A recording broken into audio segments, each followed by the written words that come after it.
বর্তমানে যারা একটু ভালো পজিশনে আছেন সৌদি আরবের মধ্যে, এদের কিছু মানুষ হচ্ছে দালাল, আবার কিছু মানুষ হচ্ছে এই ধরেন দোকানদারের কাজ করে, চাকরি করে, এই চুরিদারি করে।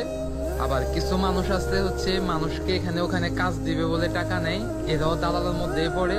আবার কিছু মানুষ আছে যে ভালো পোস্টে আছে, নিচে যারা আছে, যারা লেবার পজিশনে আছে, তাদের কাছ থেকে টাকা নিয়ে তাদেরকে হচ্ছে, যেমন এই যে বলদিয়া বলেন, এই যে যেমন হচ্ছে আবাসিক হোটেলে ভালো কাজ দিবে বলে, বা আবাসিক হোটেলে একটু যেখানে টিপস পাওয়া যায় এখানে লোক দিবে বলে ধরেন হচ্ছে 500-1000 টাকা প্রতি মাসে নেন। তা লজ্জা করে না যে ভালো পজিশনে কিভাবে আছেন, অন্যের পকেটের টাকা খান?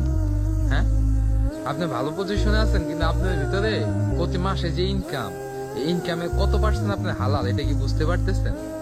আমি কিন্তু সত্যি কথা বলি ভাই, সৌদির মধ্যে বর্তমানে যারা বলে যে আমি ভালো পজিশনে আছি, আমার অবস্থান ভালো, আপনি যে প্রতি মাসে যে ইনকামটা পাচ্ছেন, আপনার যে প্রতি মাসে একটা স্যালারি বলতেছেন, কত পার্সেন্ট এটা আপনার হালাল হচ্ছে আপনি জানেন?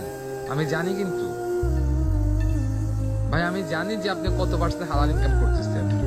একটু চিন্তা করছেন কখনো? ভাবেন এটা কখনো?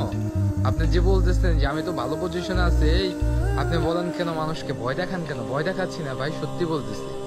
যারা ভালো পজিশনের মধ্যে আছেন, অধিকাংশ মানুষের হারাম ইনকাম করতেছেন।